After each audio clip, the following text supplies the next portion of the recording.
We would rather believe that women are oppressed and need extra help from the British taxpayer to be able to compete on equal terms.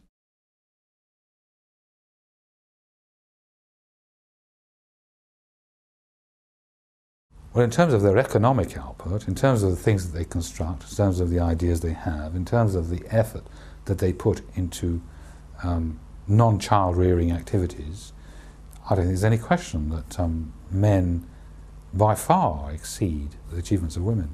Yes, in everything. There's very little that I can think of that women can, in areas where women can outperform men, that is of significant economic value to a community, country. I can't think. Can you? Oh, yeah, no, I can't. There are plenty of jobs that most women could do better than most men. He said, force him to think of some. Can you think of any? And again, it would work the other way. I don't think guys would, you know, be as good as a woman cleaning a house.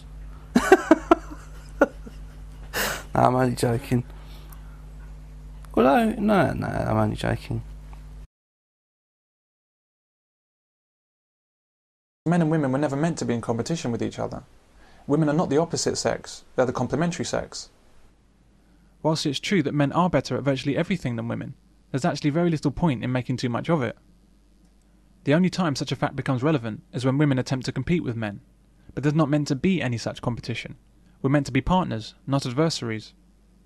The way I believe we've been built by nature is that men are the doers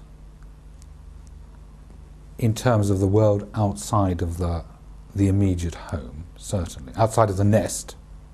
The men are the doers of things outside of the nest.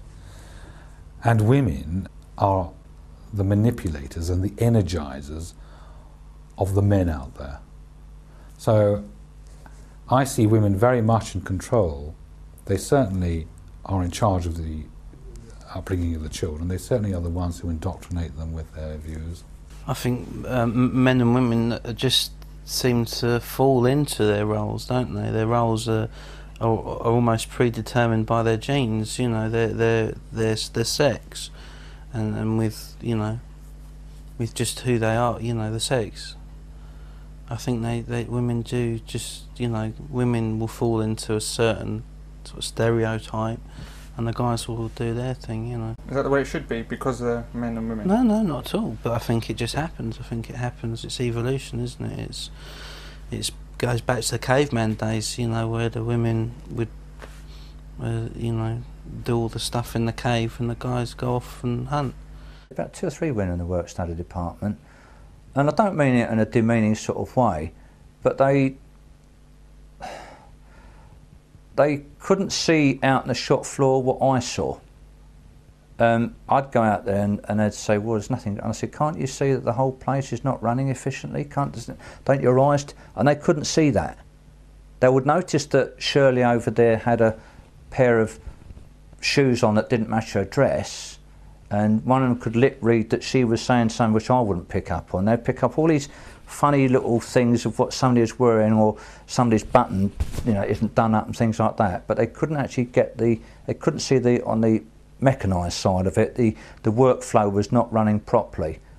And I had to point it out to them, and they struggled to see that. It works the other way. See, women do have a really good natural instinct with kids that guys don't have. And I've seen this firsthand. It's not that I haven't tried, but she has the edge. She definitely has the edge. And I don't know, I keep looking at myself thinking, well, what am I doing wrong? Why? How come she knows that? And where the hell did she get that information from? It's an artificial society we find ourselves in that attempts to make women the same as men, and then pits women against men as well. The battle of the sexes.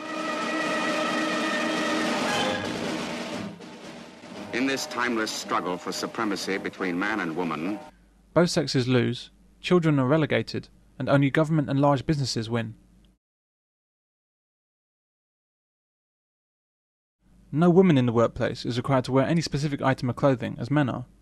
Men must wear a tie, a shirt, trousers and shoes to be considered sufficiently smart. It's the male uniform.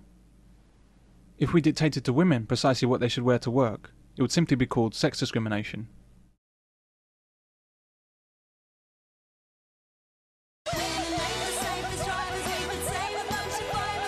There are some things that women are just naturally better at than men. Shopping is one of them, driving is another. That's why women drivers can save up to 40% on car insurance. If we can legitimately discriminate against men for car insurance, doesn't it open up a whole can of worms for how we can discriminate against women? Should we tax women for pollution caused by tampons, sanitary towels and incontinence pads? Should we make women pay for damage to expensive floors caused by high heels? Should women pay for the pill, the way men must pay for condoms? Anyway, women don't get cheaper car insurance because they're better drivers. They can get it cheaper because they drive fewer miles. It's only men that generally use their cars as their business rather than just for commuting. Couriers, delivery drivers, bus and coach drivers, sales reps. When couples drive anywhere, it's the man that drives. Where women do the same mileage as men, they pay the same insurance.